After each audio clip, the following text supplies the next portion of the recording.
अच्छा, हकीम जी से बात करते हैं। और आज काफ़ी स्टूडियो बुक है और सिचुएशन काफ़ी अजीब-सी है, तो मुझे लगता है काफ़ी लोगों के लिए जो है ना वो रह जाएगी आज बात होना। अच्छा जी, जी हकीम जी, क्या अ, हाल है? कैसे हैं आप? जी, जी, शुक्रिया। बस बहुत अच्छे हालात हैं ल भजन, अच्छा कि आपने बता दिया। मैं कोशिश करूँगा कि लाइक करते जाएँ दोस्तों, मुख्तसर लाइक बात करूँ। करते जाएँ बस। जी, हाँ, जी भाइयों सर। सब लाइक हाँ करो जी। यार, क्या हो गया? हुँ, हुँ। गुड टू सी अदर जो हमारे पैनलिस्ट हैं सारे, मेरे फेवरेट भाईजान हैं सारे। आप सबको मेरा सलाम। अ, हेलो। वालेकुम वासलाम। जी, जी। अ, भजन, ये बाजी मैंने अभी देखिए, मैं जब भी थोड़ी देर ज़्यादा बैठ जाऊँ तो वो कोई ना कोई भाई आकर के, कोई बाजी आकर कोई ऐसी बात करने दिल करता है मैं इस पे तबसरा कर दूँ। ये हुँ। अभी बाजी जो गई हैं, डॉक्टर स्ट्रेंज हैं, हमारी बाजी हैं, बड़ी बहन हैं। इन्होंने डॉक्टर के बिल्कुल सही बातें कही हैं।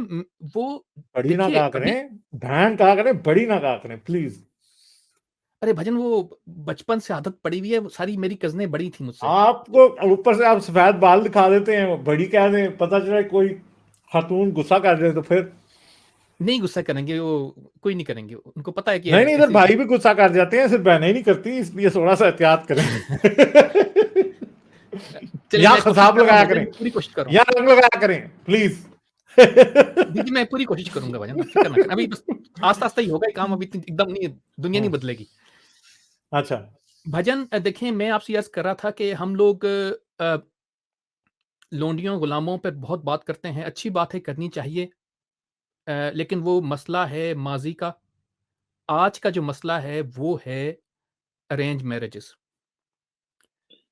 और हकीम जी अरेंज मैरेजेस के बारे में मैं आपसे हकीम अर्ज़ जी करूँगा सॉरी, कि मैं आपको कभी भी नहीं रोकता और आपको मेरी जी, तरफ भजन से आप प्लीज़ कीजिए बात। आप मेरी प्लीज़ मुकम्मल माफ़ी है, लेकिन कोई कुरान बात में नहीं। जो लौंडियों का ज़िक्र है ना, वो प्रेज़ेंट इंडेफिनिट टेंस में है अरबी में, वो माज़ी का की बात नहीं है। वो जो कुरान का टेक्स्ट है, वो प्रेज़ेंट इंडेफिनिट टेंस में है। आप अपनी बात जारी रखिए। Thank you. ठीक है भजन, हम आएँगे, उस पे भी आएँगे आस्ता-आस्ता।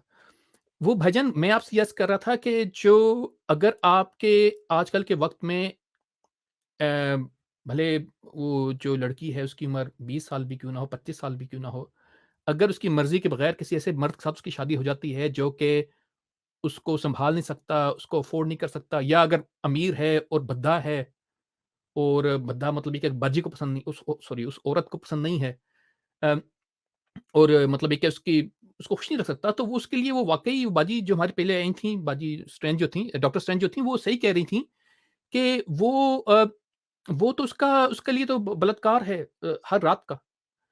और देखें, हम हर बात पे हम इश्यू उठा लेते हैं। अब आप मुझे बताएँ कि क्या आसमान से फिर कोई फरिश्ता उतरेगा, कोई पैगंबर आएगा और आके बताएगा कि भैया अभी 20 साल में, 30 साल में तुम्हारे पास लिमिट है, तुमने अरेंज मैरेजेस बंद करनी है, तभी तुम बंद होगे। औरतों की सारी ज़िंदगियाँ गुज़र जाती हैं, वो कहाँ जाएँ? और ये बिल्कुल हो रहा है, ये बिल्कुल उनकी बात बिल्कुल दुरुस्त थी, बजा थी, ये हमारी आँखों देखा हाल है। हम हर बंदे के खानदान में इस तरह की ख़वातीन मौजूद होंगी। बच्चे हो जाते हैं, फिर उसमें लग जाती हैं, उधर अगर उनकी सोच नहीं मिल रही एक बंदे से, उनको बंदा पसंद नहीं है, तो निकाह का मतलब कॉन्ट्रैक्ट है। बिल्कुल वो मिल्कुल यमीन जो हम कहते हैं ना, मिल्कुल यमीन के, वो भी कॉन्ट्रैक्ट है, ये भी कॉन्ट्रैक्ट है। जो असल सर जो मलकुल मसला है वो यमीन ये है का कि देखें, कॉन्ट्रैक्ट के कॉन्ट्रैक्ट अलावा 2 ये लोग साइन शादी का करते हैं। जी, जी। Hakim ji sorry to cut you off, एक जुमला बस। जी, जी। कॉन्ट्रैक्ट 2 लोग साइन करते हैं। जब आप किसी को खरीदते हैं, गाड़ी भी क्या कॉन्ट्रैक्ट में सिग्नेटरी होती है? इस तरह बताएं, क्या लौंडी इस कॉन्ट्रैक्ट में सिग्नेटरी होती थी? भजन, उसकी बहुत सारी वजूहात थी, लौंडिया मतलब मैं आप वो जो उस पे गालिब, हम डिटेल में भी बात करेंगे, आप मुझे थोड़ा-सा टाइम दे दें, मुझे बात मैं एक मुकम्मल और भी करने बात दें। करता चलूँ, गालिब एक जी, और जी, भी बात करता चलूँ। ये जी। हकीम जी ने फरमाया कि कोई पैगंबर उतरेगा जो हमें ये बताए। ओ भाई, पैगंबर उन जो उतर के जो कि उन्हीं को तो मसाइल को हल कर रहे हैं। उन्होंने जो किया उसको तो क्या कहते हैं हैंडल करना पड़ रहा है। अरे भजन, शुक्र है अब नहीं उतरेगा, शुक्र है अब नहीं उतरेगा और इंसान अपने हाँ जी, मसाइल ना खुद हल उतरे, लेकिन करेगा। आप मुझे हाँ, बताइए शुक्र कि अरेंज मैरेजेस क्या पैगंबरों ने बताई थी भाईजान? कैसी बात कर रहे हैं अब आप? है। लेकिन जितनी ये जो ये कोर्जन के जो हमारे मुआशरे सारे के मसले-मसाइल हैं भाईजान। देखिए जो सर जो वैसे अरेंज कोर्जन को मैरिजेस पैगंबरों ने बताई थी। मैं इसका आपको एविडेंस दे सकता हूँ। कोर्जन को अच्छा, जो चीज़ सैंक्टिफाई करती है सारी रिलीजन चीज़ें का वो पैगंबरों में हिस्सा डाल है। दें भाईजान आप। वो हिस्सा है नहीं मगर जितनी हकीम जी, जितनी डलेगी, जितनी जितनी भाईजान, डलेगी चलें, ये उतनी हम 1000 डालेंगे। 2000 साल पुरानी जो मुसीबतें हैं, हम अभी तक पैगंबरों पे क्यों डाल रहे देखिए, हैं? हमें जब हमें खुद को होश इन कब आएगी? प्रिंसिपल देखिए हकीम जी, जब इन जी भाईजान। प्रिंसिपल कंसेंट के बगैर किसी चीज को यानी जो हम we will go back to the problem of laundries. उसकी वजह ये है कि जब इन प्रिंसिपल कंसेंट के बगैर किसी के साथ कोई सेक्सुअल कोर्जन की जा सकती है, वो एक ग्राउंड एस्टेब्लिश करता है कि कंसेंट को वायलेट किया जा सकता है। उसके शाखसाने हैं फिर, ठीक है, उनको आप डाइल्यूट कर दें। असल मसला ये है कि जब अगर ये बात क्लियर हो जाए कि कंसेंट एक बड़ी इंपॉर्टेंट चीज है, ठीक है, कंसेंट का मतलब लोगों को समझ आए, तो फिर ऑब्वियसली अरेंज मैरिजेस के मसाइल भी हल होंगे, मैरिटल रेप के मसाइल भी हल होंगे। लेकिन कंसेंट की सबसे बड़ी वायलेशन तो लौंडी के साथ सेक्स है ना, तो असल मसला उसका कंसेंट के साथ है। तो पैगंबरों पर पड़ेंगे ये मसले, पैगंबरों वो पर था पड़ेंगे, जो मसले पड़ेगा वो पड़ेगा। हकीम जी अरेंज आज मैरिजेस के सॉरी केस में मैं अभी भी आपको हो रहा है थोड़ा भाईजान। काट रहा हूँ, सॉरी मैं आपको थोड़ा काट रहा हूँ। मेरी नहीं, तरफ आप से प्लीज काटिए। जनरली आपको मेरी तरफ से माफी होती है, ठीक है, और मैं नहीं आपको भाईजान, नहीं आप तंग प्लीज करता, बात करें, आप बात करें। ठीक है।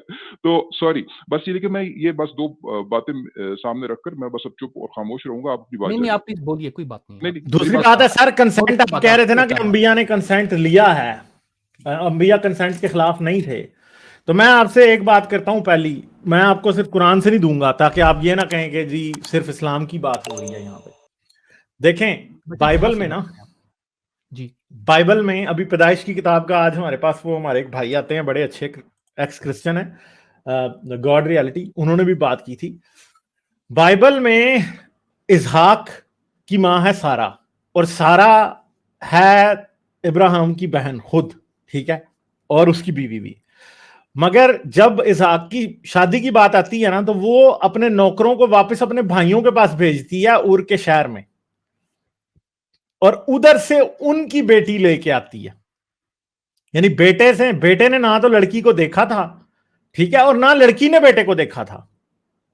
वो उधर जाती है, उधर से वो भिजवा दी जाती है। फिर यही नहीं होता, इसहाक के आगे याकूब होता है, याकूब की बीवी जो है वो भी रिबका होती है, रिबका भी इसी तरह, जो इसहाक की बीवी का नाम मेरे जहन से निकल गया, उसका क्या नाम था, वो भेजती है अपने भाइयों के पास उसको लेने के लिए। तो इस तरह से ये हमेशा होता आया। और कंसेंट की बात अगर आप ये कहें कि मजहब जो है या अंबिया जो थे वो इसके खिलाफ थे, तो फिर आप इस हदीस को नहीं मानेंगे। मगर अगर देखा जाए तो इस्लाम की रूह से या हदीसों की रूह से या इस्लामी तारीख की रूह से ये बात भी ठीक है, हजरत आयशा से तो कंसेंट नहीं लिया गया था ना। चाहे आप मान लें कि हजरत आयशा 16 साल की होंगी, तब कंसेंट तो नहीं लिया गया था, बात तो हजरत अबू बकर से की गई थी, जी, ठीक है। हजरत उमर ने बाद में हजरत अली की बेटी से शादी की, तो तब भी कंसेंट उस लड़की से तो नहीं लिया गया था। हजरत उमर तो शायद उस टाइम हजरत मोहम्मद की उम्र से भी ज्यादा थे जब लिया गया, क्योंकि हजरत उमर जो है, मेरा जहां तक ख्याल है, जहां तक मुझे याद है, हजरत उमर हजरत मोहम्मद से शायद साल 2 ही छोटे थे, ज्यादा छोटे नहीं थे। और उन्होंने हजरत अली की बेटी से शादी तब की थी जब वो खुद खलीफा बन चुके थे, ठीक है। तो तब भी कंसेंट की कोई बात नहीं है। फिर हजरत मोहम्मद ने जब अपनी 2 बेटियों की शादियां हजरत उस्मान से की, तो कहीं पे भी उन बेटियों के कंसेंट की बात नहीं आती। सिर्फ और सिर्फ कंसेंट की बात किसकी आती है? सिर्फ और सिर्फ हजरत उस्मान के कंसेंट की बात आती है। फिर इवन के हजरत मोहम्मद की बेटियों की मंगनियां अबू जहल के बेटों से हुई थी, ठीक है। और जब वो मदीने हिजरत करती हैं, तो तब भी उनसे यह नहीं पूछा जाता कि तुम अपनी मर्जी से शादियां तोड़ रही हो या नहीं तोड़ रही। ना की गई थी उनकी मर्जी से, ना तोड़ी गई थी उनकी मर्जी से, ठीक है। हजरत फातिमा का रिश्ता हजरत अबू बकर और हजरत उमर दोनों ने मांगा था, मगर हजरत मोहम्मद ने नहीं दिया, मगर हजरत अली के बारे में दे दिया। मगर कहीं यह नहीं लिखा कि हजरत फातिमा से भी पूछा गया था कि तुम अबू उमर से शादी करोगी, अबू बकर से करोगी या अली से करोगी, या इवन के कोई बात की भी पहले बात होने की इजाजत दी या नहीं दी। तो ये बातें हैं हकीम जी सारी। जी भजन देखें, वो अब आप वही बात है कि ये किस्से कहानियां मैं इनमें कहाँ गरीब आदमी पढ़ सकूंगा, ना मैं वेरीफाई कर सकूंगा, ना ही कुछ कर सकूंगा। मैं आपसे इतना कह सकता हूं कि आज के वक्त में अगर कंसेंट की बात है, अरेंज मैरिज में कोई कंसेंट नहीं होता। And all I care about this word today, आप भले मुसलमानों की शादियां हैं, भले जहां पर अरेंज मैरिज कर रहे हैं, उस बच्ची की जिंदगी बर्बाद कर रहे हैं, उसको उसका हक होना चाहिए। निकाह का मतलब ही 2 वे कॉन्ट्रैक्ट है, ठीक है, वरना फिर लौंडियां पाल लें। और यही इस्लाम में पहले लौंडियों का चक्कर शायद यही था। खैर वो हम लौंडियों पे बात बाद में करें, मैंने बाजी की बात नहीं थी भजन, वो टाइम बहुत थोड़ा होता है। मैं असल में कहानी किस्सा कुछ और सुनाना था, कहीं और हम फंस गए। अभी लाइक, शेयर और सब्सक्राइब करना मत भूलें। इसके साथ साथ आप मेरे चैनल को पेट्रियन पर सपोर्ट कर सकते हैं। पेट्रियन का लिंक वीडियो की डिस्क्रिप्शन में है।